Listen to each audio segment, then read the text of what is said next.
Chapter 15. Once a week, on Wednesdays, the Twits had bird pie for supper. Mr. Twit caught the birds and Mrs. Twit cooked them. Mr. Twit was good at catching birds. On the day before bird pie day, he would put the ladder up against the big dead tree and climb into the branches with a bucket of glue and a paintbrush. The glue he used was something called Hug-Tight, and it was stickier than any other glue in the world. He would paint it along the tops of the branches and then he'd go away. As the sun went down, birds would fly in from all around to roost for the night in the big dead tree. They didn't know, poor things, that the branches were all smeared with horrible Hug-Tight. The moment they landed on a branch, their feet stuck, and that was that. The next morning, which was bird pie day, Mr. Twit would climb up the ladder again and grab all the wretched birds that were stuck to the tree. Didn't matter what kind they were.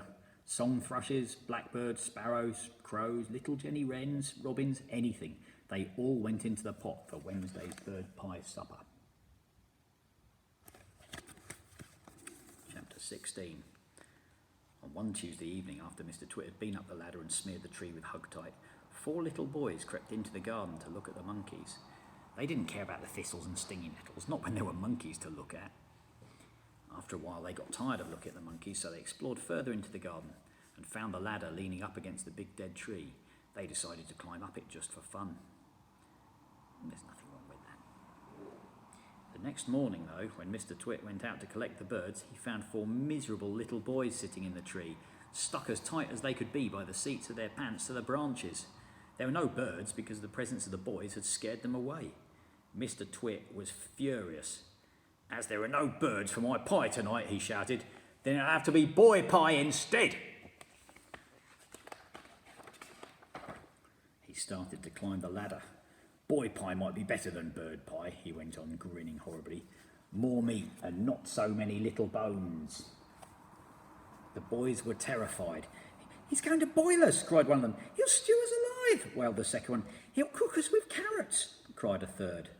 But the 4th little boy, who had more sense than the others, whispered, "Listen, I've had an idea. We're only stuck by the seats of our pants. So quick, unbutton your pants and slip out of them and fall to the ground."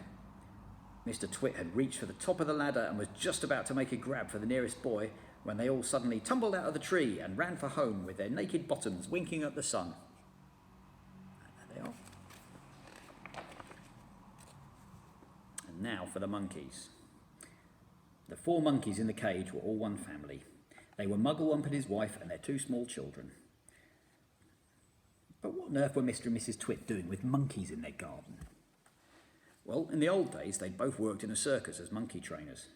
They used to teach monkeys to do tricks and to dress up in human clothes and to smoke pipes and all the rest of that nonsense. Today, although they were retired, Mr. Twit still wanted to train monkeys.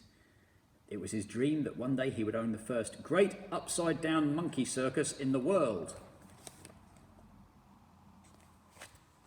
That meant that the monkeys had to do everything upside down. They had to dance upside down on their hands with their feet in the air. They had to play football upside down. They had to balance one on top of the other upside down, with Mugglewump at the bottom and the smallest baby monkey at the very top. They even had to eat and drink upside down, and that's not an easy thing to do, because the food and water has to go up your throat instead of down it. In fact, it's almost impossible, but the monkeys simply had to do it, otherwise they got nothing. All this sounds pretty silly to you and me.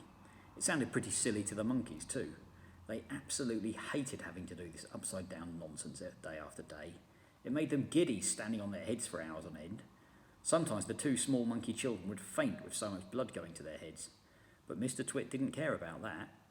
He kept them practicing for 6 hours every day, and if they didn't do as they were told, Mrs. Twit would soon come running with her beastly stick.